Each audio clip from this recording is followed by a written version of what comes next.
They called it a revolution, but for millions, it was a sentence. A sentence of fear, famine, blood, and death. 1. Mao Zedong seizes control. The People's Republic of China is born. But what follows isn't a people's paradise.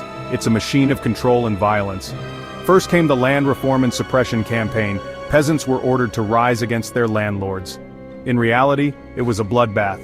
Public denunciations, struggle sessions, on-the-spot executions, even family members weren't spared.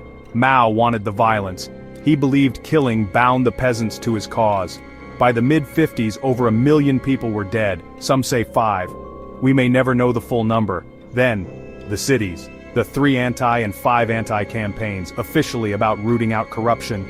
Unofficially, it was the state turning on its own. Businessmen tortured until they confessed to crimes they didn't commit.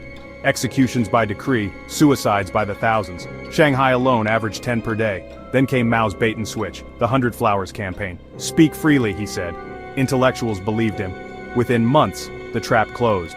The anti-rightist purge began. Over 500,000 people labeled traitors. Their crime? Speaking their mind. Professors sent to die in labor camps. Writers vanished. Students turned against teachers. But nothing could prepare the world for what came next. The Great Leap Forward. Mao's fantasy of utopia through steel and collectivization. He demanded miracles. He got death. Tens of millions starved. Children fed bark and dirt. Parents watched their babies die in their arms. In some regions, people ate the dead. Others killed to eat. Estimates vary. 23 million, 30 million, some say 50 million. The greatest man-made famine in human history. And Mao blamed the weather. When brave voices spoke up, they were silenced, purged, tortured, or worse. Then, Mao's final descent into madness, the Cultural Revolution. He turned China's youth into an army. Red Guards, teenagers with armbands and fists full of rage. From 1966 to 1976, chaos ruled. Books burned, museums looted, priests, poets, doctors, anyone with a mind or memory, hunted, tortured, disappeared.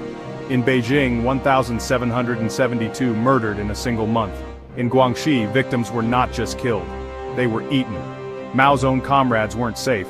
Liu Shaoqi, once president, died in prison, alone. Deng Xiaoping's son thrown from a window. Xi Jinping's half-sister died under persecution. When it was over, China had lost a generation. Knowledge erased, trust destroyed, children raised to spy on their parents, a nation traumatized. In 1981, the Communist Party admitted it was a catastrophe, but Mao, he was never fully condemned. This is more than history, it's a warning. About power, about silence, about what happens when one man becomes a god.